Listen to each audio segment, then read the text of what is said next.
morning, everyone. And we are a little bit delayed here at the cemeteries, but thank you so much for tuning in. Please be a little patient. We have very icy conditions on the road here at the Shaarey Zedek Cemetery, and it's a little bit challenging getting all the cars into the Shaarey Zedek Memorial Park, so it may take a few more minutes. So I truly apologize for the delay.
everyone for waiting.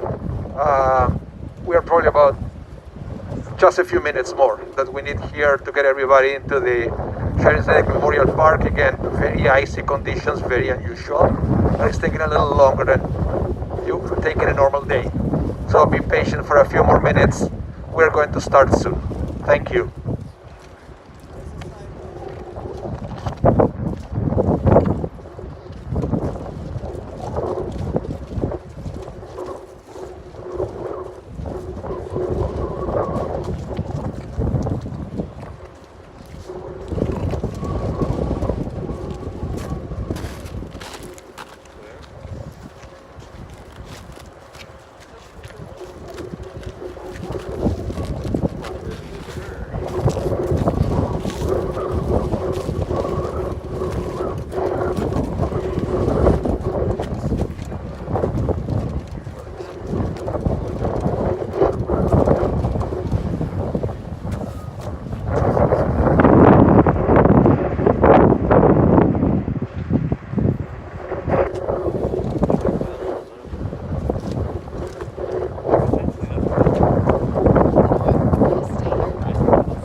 Adonai Mahadam Vatedaehu Menenosh Vatechashvehu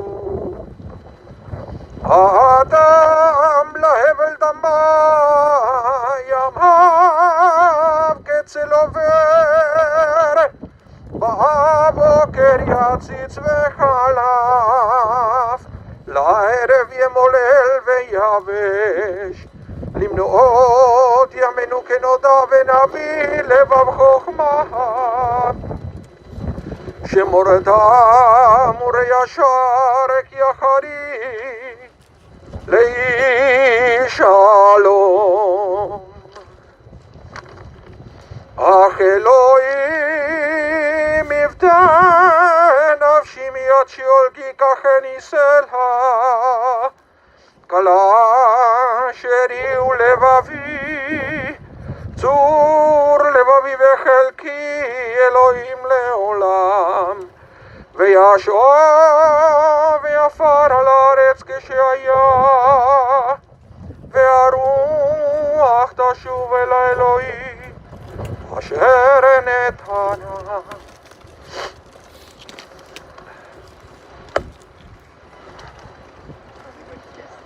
God, what is a human being, yet you notice us? What is a person, yet you think of us? Humanity is like a breath, our days like a passing shadow. In the morning it blossoms and sprouts, but in the evening it wilts and shrivels.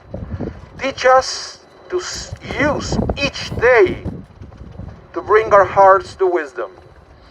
Guard the perfect and watch over the upright, for that person's end is peace.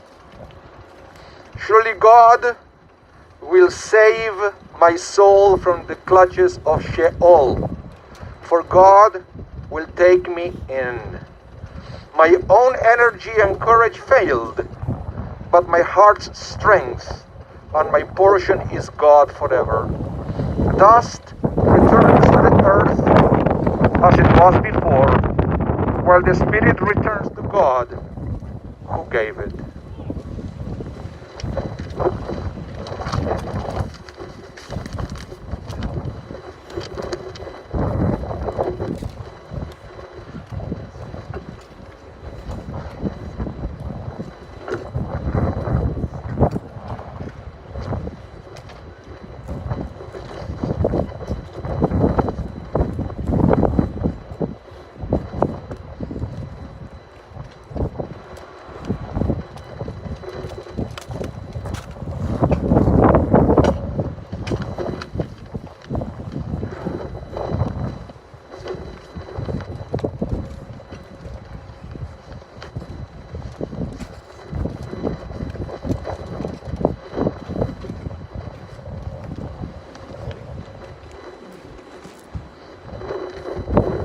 Thank you everyone for coming out this cold morning, and thank you to all of you for tuning in.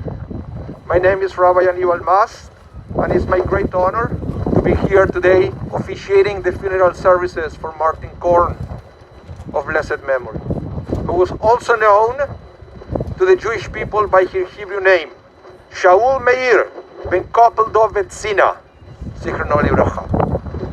He was the son of David and Lina Corne of blessed memory, the brother of Alvin Corne of blessed memory. Martin will be missed by Gail Corne, his beloved wife of some 65 years, by his daughter Lisa Corne, her husband Michael Klein, and their children Max and Klein, and by his son Ian Corne, wife Janet Bright Corne, and their children Hugh and Sadie. Martin passed away March 22nd, surrounded by family, at the age of 88.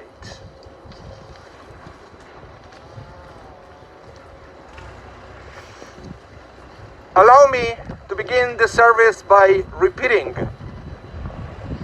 translating once again the verses of the book of Psalms that I recited at the beginning of the service.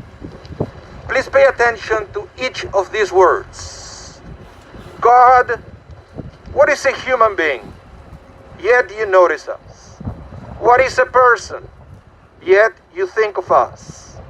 Humanity is like a breath, our days like a passing shadow.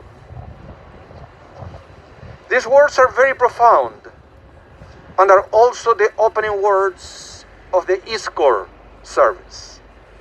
For some people, these are words recited perhaps 4 times a year during the major festivals and Yom Kippur, that's it. But Martin Corne found in the opening line of the Iskor service a motto for his life and a way to cheer up other people. Adonai ma Adam, God, what is a human being? Humanity is like a breath. Our day is like a passing shadow. Martin understood this principle. Our life is short, and we must live it to the fullest. He always tried to show this to whoever was going through a difficult time. Life is too short to live offended, not forgiving, bitter over things that didn't work out. Adonai, ma Adam, God, what is a human being? Martin was a very accomplished lawyer who practiced brilliantly many different types of law and even taught law. In fact, his students loved his light touch and his way of teaching, because Martin knew how to be both gentle and strong at the same time. Martin was also a very accomplished pianist, a skill he learned from his mother Lina, a piano teacher. His music skills and his love for the performing arts came in handy when he participated in the Law Society shows. A variety of shows, going all the way from 12 Angry Men to his role as Big Julie in Guys and Dolls. In addition to the arts, he loved sports, and I was told he was an amazing tennis player. There is another aspect of Martin that we should not forget, especially in this moment. That is his connection to Judaism and especially to the Shaarey Zedek synagogue. His history with Shaarey Zedek goes all the way back to the old building at 129 Dagmar Street. And it continues to the new building on Wellington Crescent in 1950. Martin and Gail were married there, and their kids are the B'nai Mitzvah there. Martin embraced the principles of conservative Judaism, combining tradition with modernity. He wished for his children to live their Judaism that way and hoped for them to always be close to the Jewish community. Today, his connection with the Shaarey Zedek is once again present, and he's laid to rest in the Shaarey Zedek Cemetery. As you will hear in a few minutes, in the eulogies, Martin was a family man, very close with all his relatives, especially close with his brother Alvin, Zichrono Livracha, of blessed memory. Martin was a devoted husband, a loving father and grandfather. Adonai ma Adam, God, what is a human being? Well, to better understand who Martin Corne was, I would like to invite now some family members to eulogize Martin. To begin, I would like to invite first Martin's niece, Shawn Corne.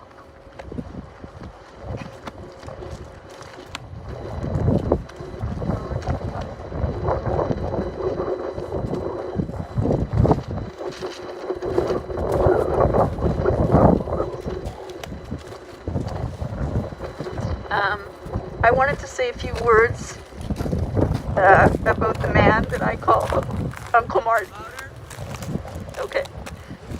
I wanted to say a few words about the man that I call Uncle Marty. I have a unique view of Uncle Marty because of his unusually close relationship with my dad, and that for all these years, our two families have been very intertwined. I got to see Uncle Marty as a lawyer up close because, well, he appeared to be traditional, a traditional Jewish man. In the 1960s and 70s, he and my dad were taking us all to their office and having us work there, and yelling at us when we cut off their calls at the switchboard. Uncle Marty was focused, he was passionate, and he left little margin for error. And his love of family was exemplary. I think he and Auntie Gail have a lot to teach us all about, embracing family and community. They would invite everyone to their home every Pesach, every Rosh Hashanah, every year. And even as the years went on, I think the generosity of heart continued. Uncle Marty was always interested in all of us. He didn't just ask, questions that he had no interest in. He was asking pointed questions. He wanted to provide his wisdom, whether you wanted it or not. And he was always there when you left. He would get up and he'd tower over you and give you a big hug, and he'd say, "I love you," and he meant it.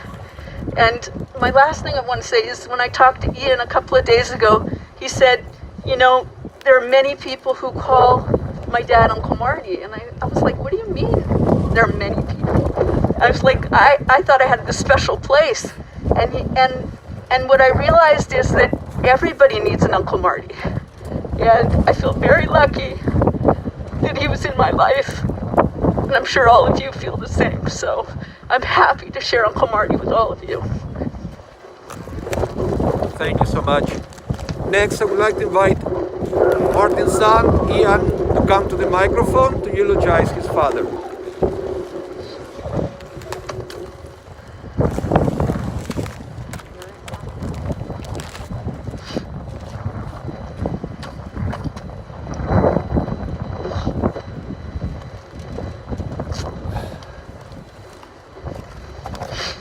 Thank you, Sean. When referring to Martin Corne as Uncle Marty, Uncle Marty is colloquial for close to at least 100 family, friends, and clients. Lindsay, Stephen, Sean, and Anna have the unique honor and bragging rights of being authentic, by definition, nieces and nephews.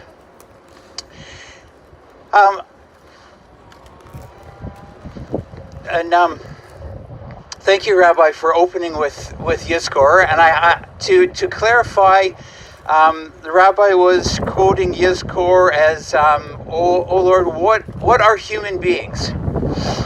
And I have to rephrase so that you fully recognize our Father's mantra for life was, "What is man?" Whenever there was something to be discussed or the mood to be lightened, it was "What is man?" is what my father always said. I invite you. We got a little bit of an agenda. I mean, he was a big personality, and we have a little bit to get through. And I invite you to turn around against the wind with Back to the Wind. I will not be offended at all. In fact, I invite you to turn around Back to the Wind. Can everybody hear the okay? And first, before we even get into the agenda, I've been to many funerals, most unfortunately. I have never seen the casket go in sideways like that. And we have to credit our Father again with his absolute uniqueness to be the only person I've ever seen lowered into the grave with the casket on an angle like that. Thank you all for braving the nasty wind and the last grasp of winter to be here. And thank you, all of you online, for joining us here. The internet is a tremendous place where we can all get together.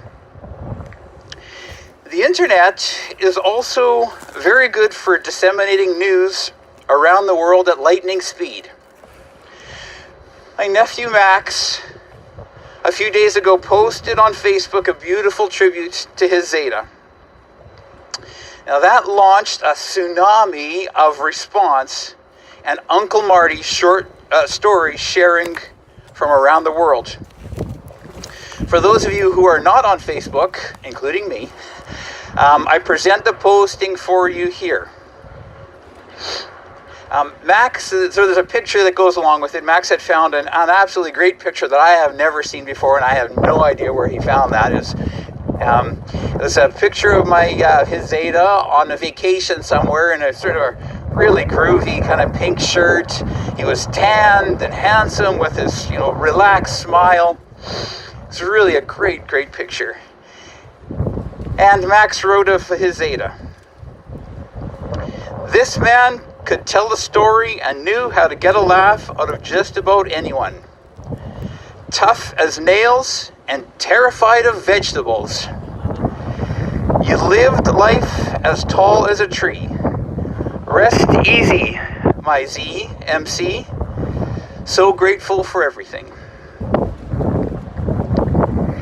We also received a tribute from our dad's friend Jack London that we want to share. Hold that. It's on actual paper and I hope it doesn't blow away.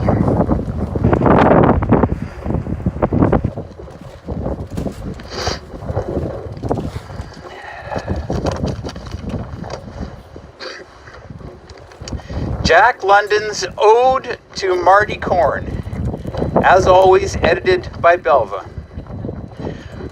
Marty's passing leaves a giant empty space in the universe that cannot be filled. No one could make you smile, indeed laugh, so often and for so long. He was funny and smart. He was generous and loving. He was a true and accessible friend. Remarkably, successfully, he transformed himself over time in his legal practice from a guy who dealt in property to one who was an able litigator and more. Then, in the early 1980s, when I was Dean of Law at the University of Manitoba, he hesitatingly accepted my invitation to join the faculty as a lecturer. He was thrilled because he had not yet recognized nor appreciated that part of him. Inside his soul, the thoughtful academic, the teacher, and the counselor, he discovered the intellect within him, and he excelled. He was proud. Students loved him. His wit, his knowledge, his availability, and his teaching, and above all, they appreciated that as well as being a knowledgeable, smart, and funny guy, he was a mensch. A real mensch. I was proud of him and loved wallowing in the glow he provided.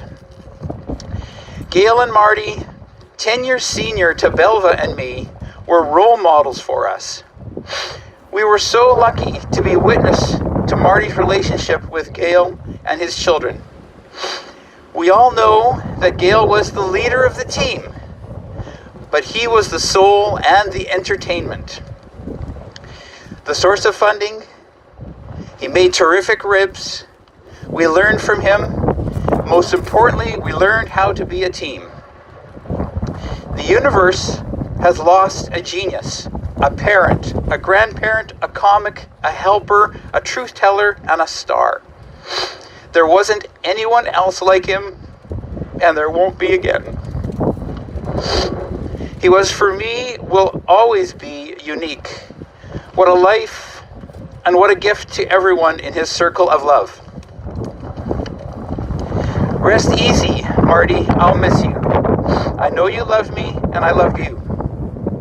We're all blessed to know you for the time we had. And let me add one last time the words you exclaim so frequently and lovingly. Gail, you're a wonderful woman. And Gail, he was right. You certainly are.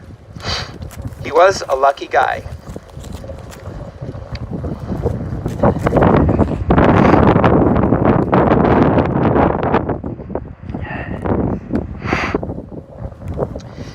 Jack invited us to send edits, and we have only one. He described our dad as an able litigator. We respectfully, Jack, amend the text as master of all trades litigator.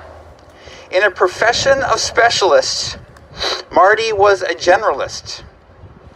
His impressive intelligence allowed him to excel in every corner of the law. He rarely lost an argument and fiercely defended each and every client. And to clarify Jack's comment about the source of funding, he's referring to how our dad was quick to send us plane tickets to ensure we would always be together for celebrations and vacations. Thank you, Jack. Thank you very much. To eulogize our dad, Lisa and I independently prepared a set of virtually identical notes. And Klein did us a huge service by monumenting our thoughts as follows. We deliver this as a series of thoughts, loosely collected into different ways he made us feel. Again, please feel free to turn around back to the wind. We want everybody to really soak up the essence of our Father one last time. It's impossible to cogently summarize the kind of person our Father was. Partly because he was such a multifaceted and contradictory and nuanced person with a big, boundless personality that can't be reduced to a few words. But also because he was the speaker of the family. It was always him called upon to make a toast or a speech. And so eloquently and tenderly put words to anything in ways that would both pull at your heartstrings and make us laugh. Instead of trying to describe him and what he was like, we'll try to tell you how he made us feel. Above all, he made us feel loved, cared, supported, special. Making sure his family was well looked after and kept close was his number one priority. He was completely devoted to his wife, his children, and his grandchildren. He would do anything for us, and he did everything for us. He shared a very special relationship with his brother Alvin. They grew up sleeping in the same bedroom that they shared until they got married. Crazy. He was very grateful to Alvin and felt that Alvin always looked out for him and made sure he had a job and work, forcing their uncle to take him into the law firm. He talked to Alvin every day on the phone. Every day, at least once a day. Alvin's death affected him greatly, and he missed him very much. He was close with all of Alvin's kids and loved them like his own. He was committed to maintaining a close relationship with the extended family of Cornes and Stillmans. He made a point of staying connected and close. He stepped up to care for his wife when she had lymphoma. even when he was not so well himself, and always made sure that his kids knew their mother needed them, and they would be there to support her. He cast a wide net of friends wherever he went, and he was always caring and supportive to his friends and family when they were going through tough times. He would show up for people when they needed someone, whether it was flying to Toronto to support a friend in the hospital, or traveling back and forth across the city all hours of the night to ensure Lisa's law paper was typed and ready for submitting first thing in the morning. Or leaving a party at Falcon Lake and driving through the night to be with me when I was heartbroken over the death of our family pet Schultz. He was always there if you needed someone to talk to help you work through whatever problems you were struggling with. Whether it was a legal problem you were trying to sort out with him as a lawyer, or a personal issue. He was always there and was a trusted advisor and was someone people would turn to for guidance and help, using his legal skills, know-how, and connections.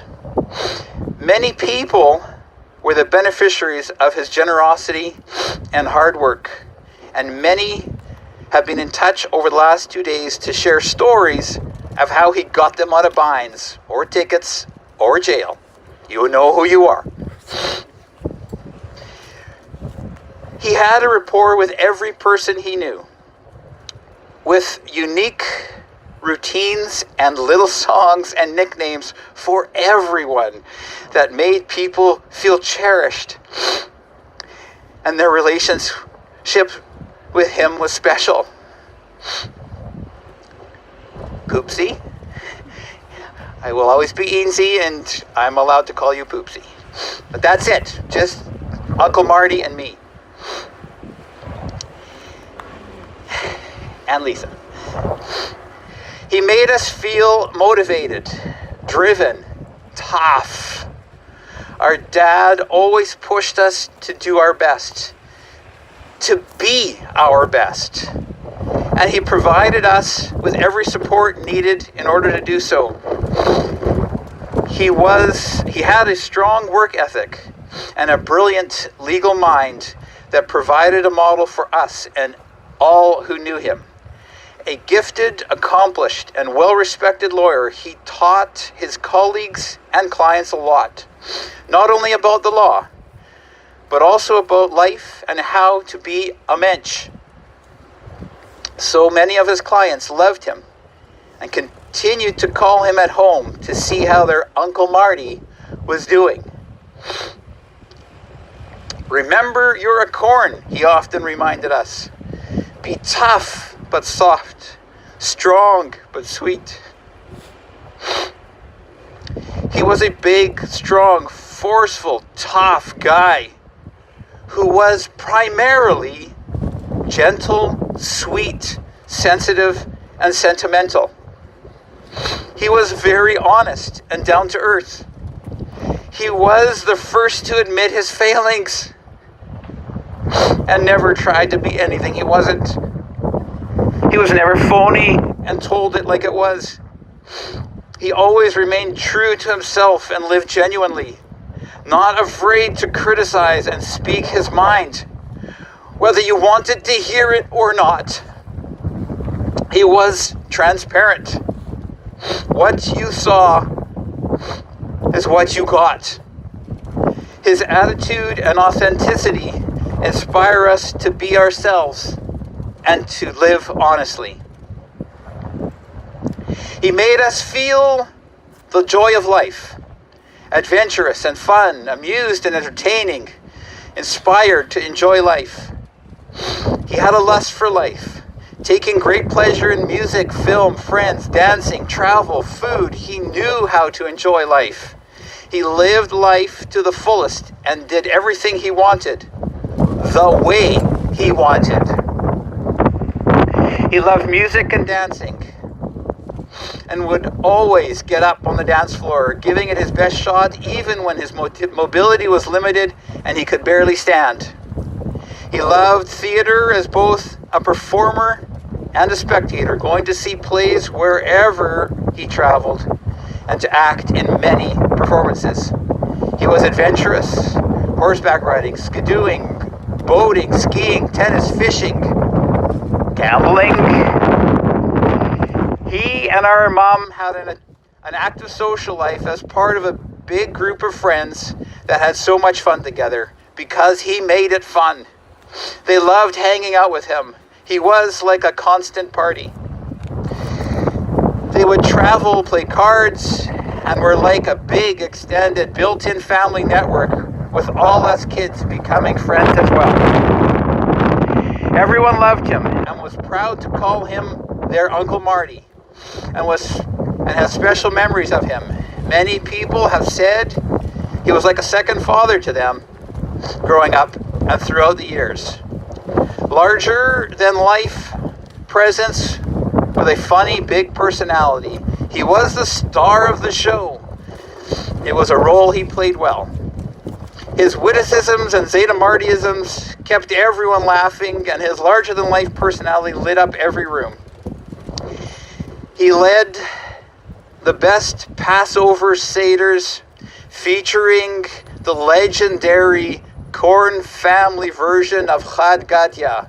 And I wish you all could airdrop. Janet has video recordings of the Corne Chad Gadya. It is truly legendary. The stories he told, both from his own family and life, or that he made up as bedtime stories for his children and grandchildren, were all classics. All ad-libbed and always new. Characters like Rory Lyon, Sarah Schloss, and Sergeant Mac McNabby, complete with sound effects or publishable antics. He loved his summers at Falcon Lake, peaceful and calm. It was heaven on earth to him. Gan Eden, he explained multiple times every day. He loved what he considered good food: chicken soup, lobster, steak, ribs, frappuccinos from Starbucks. He had many health issues for many years and hadn't been well, but he could always manage to make light and crack a joke of the situation. He loved life, and he had the will to live forever. Thank you, Klein, for helping us capture our dad. And here's Ada. The final act. We bring you the final act in the language of cinema and theater. Our dad's larger-than-life persona is born of his penchant for the theatrics. Center stage was the place for Martin Corne, and we all depended on him being there. Law Society musicals, wedding toast, birthday speeches, tributes, roping restaurant serving staff into impromptu antics, ad-lib stand-up improv at a party, the courtroom, ad-lib stand-up comedy in the courtroom. There was no limit. The production of Martin's story was colored by his tremendous wit. But it was not a comedy or even a rom-com. This was straight up a romance. A romance of the ages. A romance chronicling 72 years of devotion and togetherness with our mother. This was one of those Woody Allen style productions about a play or a movie where the executive producer was also the main character, Martin. The producer and director, Gail, was also the heroine in every sense of the word. And there were many subplots, storylines, and hundreds of featured supporting characters. If you are attending here or online, you all know your important part in the production. The final act was quick, and we're sure almost all of you are wondering how the indestructible Martin Corne came to pass.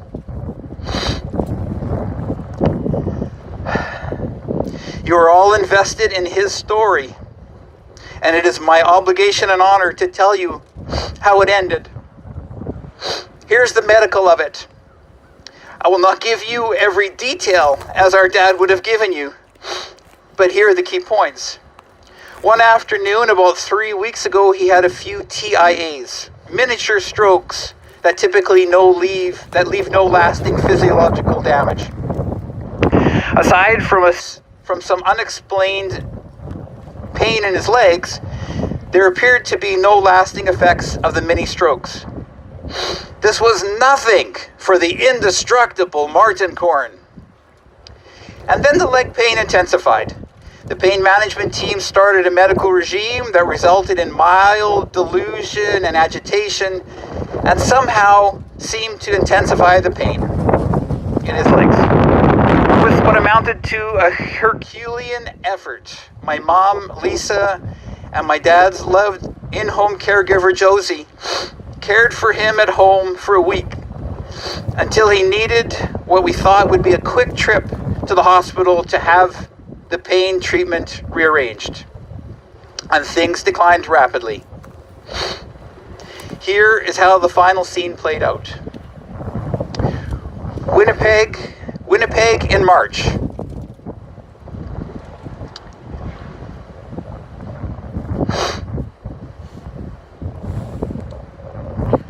And the iPad just took me to a bad page. 1 second.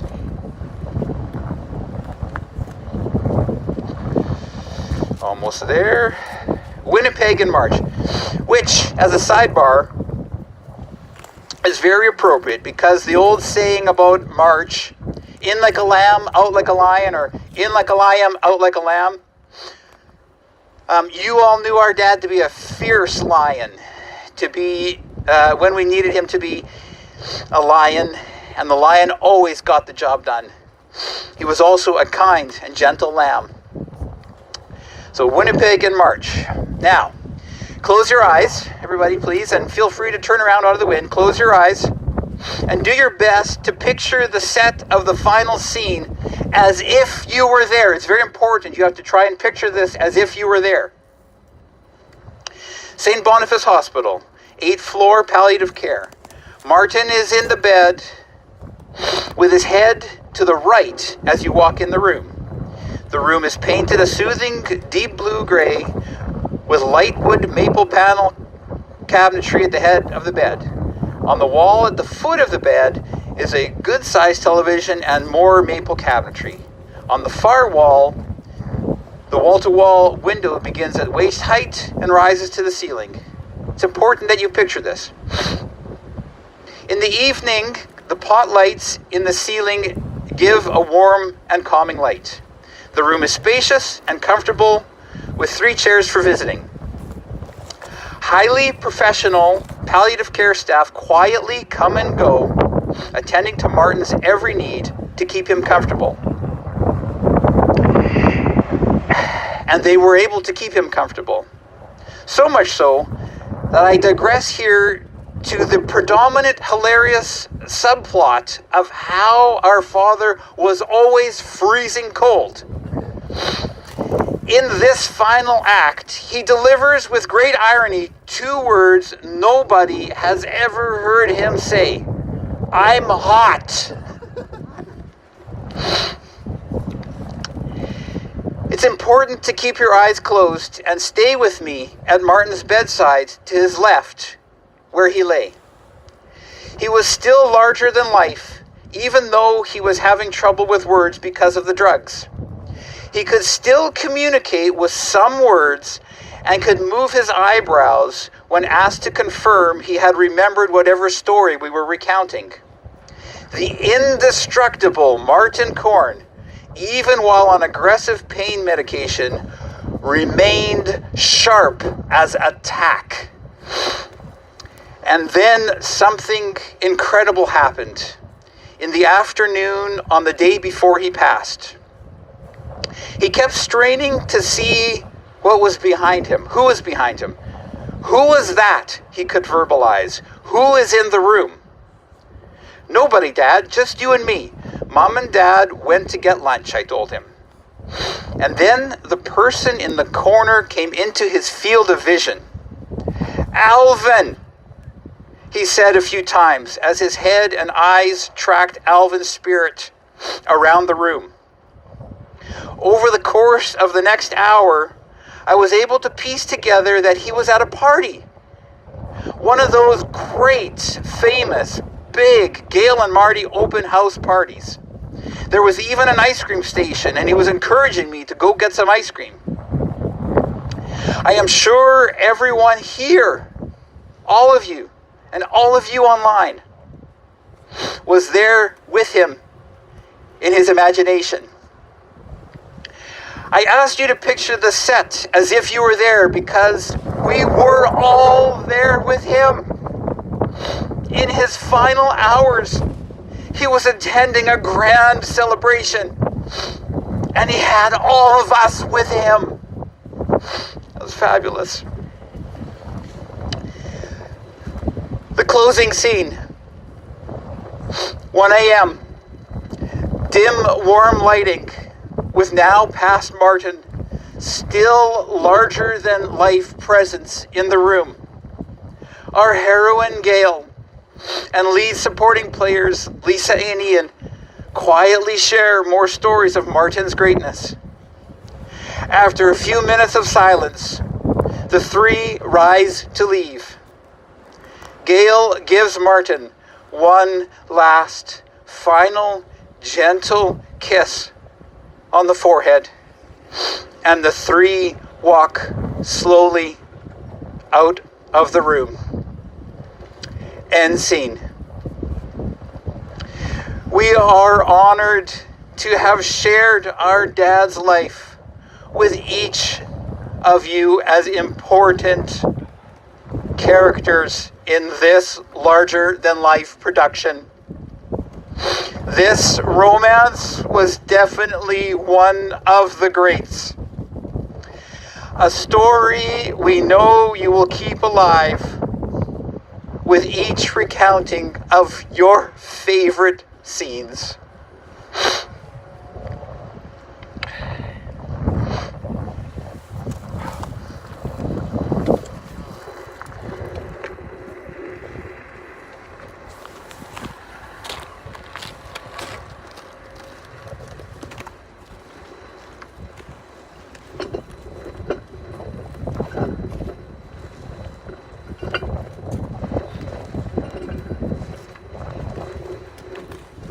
My mother has asked that everybody return to Oak Street, 765 Oak Street afterwards. There is coffee, warm. Thank you. Thank you, Sean, and thank you, Ian, for those beautiful words.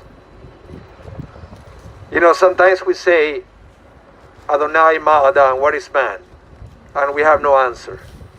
But in this case, at least we can have an idea of who Martin was. Because he, as we just heard, he's leaving an amazing mark in this world, in his family, and everybody who crossed paths with him. May his memory be a source of comfort and blessing, and let us all say, Amen.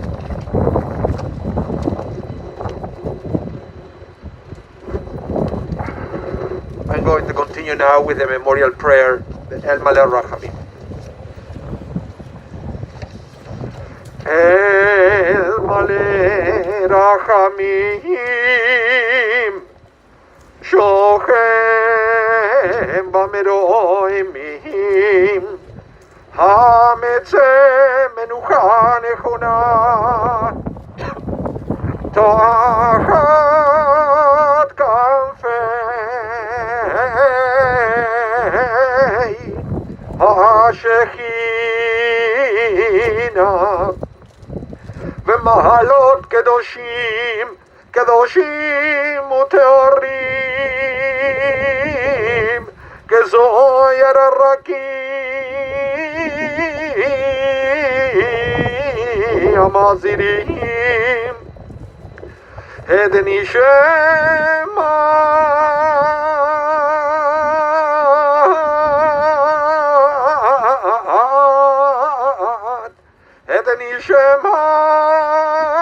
שאול מאיר בן קופלדוב וצינה שהלך לעולמו בעבור שאנו מתפללים ועד הזכרת נשמתו בגן עדן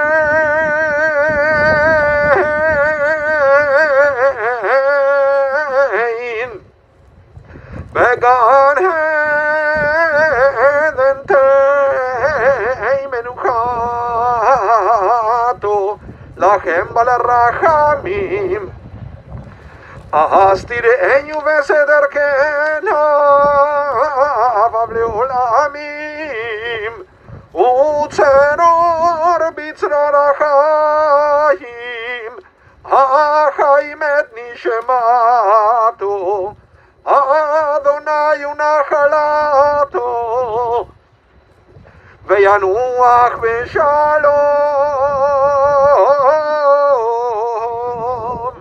על משכבו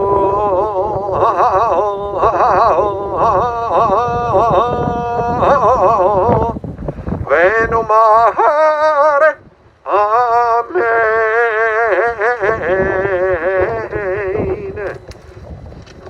Exalted, compassionate God, grant infinite rest in your sheltering presence among the holy and pure to the soul of Martin Corne, who has gone to her eternal home.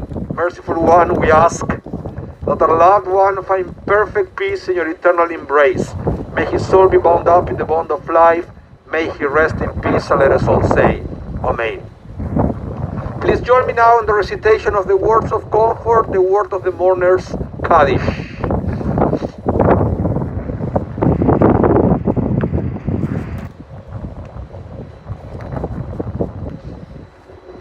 יתגדל ויתקדש שמי רבה וילמד יברך עדותי וימליך מלכותי בחייכון וביומכון ובחיי דכל בית ישראל בגלה ובזמן קריב ואמרו אמן. יהא שמי רבה מבורך לעולם ולעולמי עולמיה יתברך וישתבח ויתפאר ויתרומם ויתנשא ויתהדר ויתעלה ויתהלל שמי דקודשה בריחו לעילה מן כל ברכתה ושירתה תושבחתה ונחמתה נמירם ביעלמה וימרו אמן. יהא שלמה רבה מן שמיה וחיים עלינו ועל כל ישראל וימרו אמן. עושה שלום ממרומיו ויעשה שלום עלינו ועל כל ישראל וימרו אמן. המקום ינחם אתכם בתוך שרב ציון בירושלים. May God bless you and comfort you. Let us all say one more time, Amen. There is one more thing to do here at the cemetery before we can leave to the family gathering, and that is to participate in the burial process. Everybody is invited in a few minutes to come forward to pick up a shovel and to put some earth on top of Martin's coffin. According to the rabbis, this is an act of loving kindness, an act of chesed, and it's a beautiful way sometimes to say farewell, to repay so much kindness with this act of pure kindness. Shiva will be observed at the home of Gail and Martin on Saturday evening and on Sunday. Also, I would like to extend a special thanks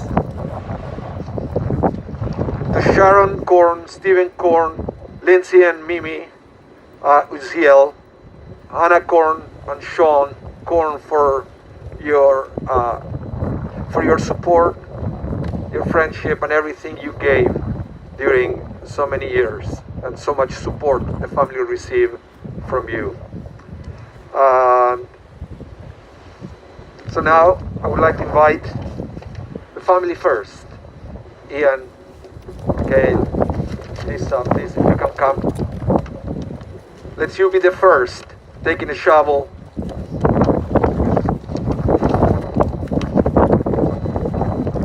And immediately after everybody is invited, let's allow the family first to do it.